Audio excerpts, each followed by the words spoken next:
Check out this cool thing that I found. I'm supposed to show that the limit is x, y goes to 0, 0. This expression does not exist. So what I said is along the line parameterized by at, bt.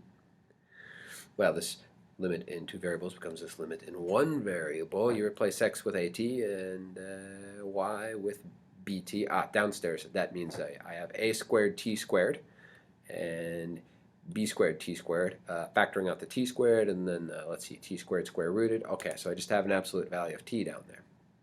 And I'll take these numbers a and b squared, all that stuff, bring it outside along with this funky negative sign. And then look what I have right here. The limit as t goes to infinity of sine of t. Not the trig function, but sine with a g, sine.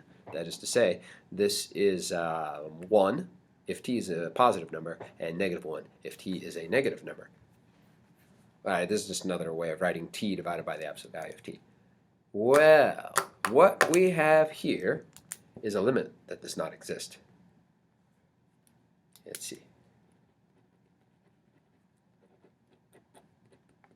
How can I convince you of that? Let's take a look at the graph of the sine with a g of t versus t. Okay, the sine of t, well, is 1 if t is positive and -1 if t is negative.